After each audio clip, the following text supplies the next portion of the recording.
bien bonita. Que viva Chango, ¡Vamos! que viva Chango, ¡Cambia, sigue! que viva Chango, que viva Chango, señores.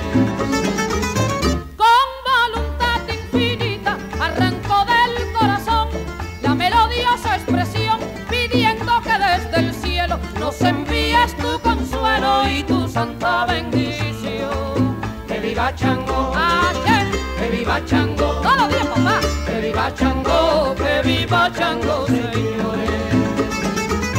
Virgen venerada y pura, Santa Bárbara bendita, Virgen venerada y pura, Santa Bárbara bendita, nuestra oración favorita llevamos hasta tu altura. Que viva Chango, ¡Ago! que viva Chango, ¡Cambia, sigue! que viva Chango, que viva Chango, señores. Con alegría y ternura quiero llevar mi trovada allá en tu mansión sagrada, donde lo bueno ilumina, junto a tu copa divina y tu santísima espada. Que viva Chango, Ayer, que viva Chango, ¡vamos! que viva Chango, que viva Chango, señores.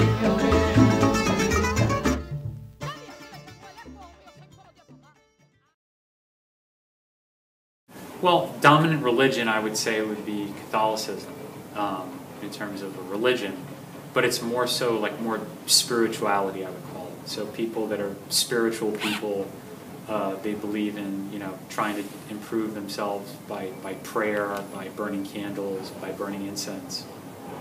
People doing good things for other people who come back to you, those sort of things. And so that's pretty much the overlying overlying.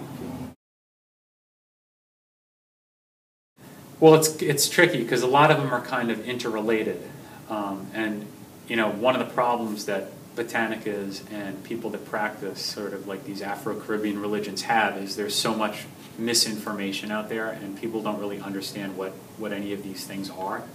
So people think like if you practice Santeria, you're into voodoo and you've got voodoo dolls at home, and you're sacrificing chickens and all kinds of crazy stuff. But the truth of the matter is, so Santeria is really just kind of like an offshoot of Catholicism that came about when slaves came to the Caribbean and to the New World from Africa. They were not allowed to practice their religion. So what they had to do was they took the Catholic saints and they would make representations of their own saints from their religion. And they would make, so for instance, they have Saint Chango became Saint Barbara. So if you had a Saint Barbara on your altar, and the people from the church came by, they say, oh, he's praying to Saint Barbara, everything's okay. But meantime, it's just a cover, they're really praying to Chango. So it's kind of like their way of being able to practice their religion without, being attacked for it. Most popular items that we carry are definitely the candles. I'm always shocked how many candles we sell, just the volume of it. And like I talk to friends of mine, they've never seen anybody burn a candle in their house. Yet, if you're selling 10,000 candles a week, somebody in the 5 boroughs must be burning candles, right? So, but then again, if you speak to a Hispanic person or somebody from Africa or from the Caribbean, in that culture, everybody burns candles.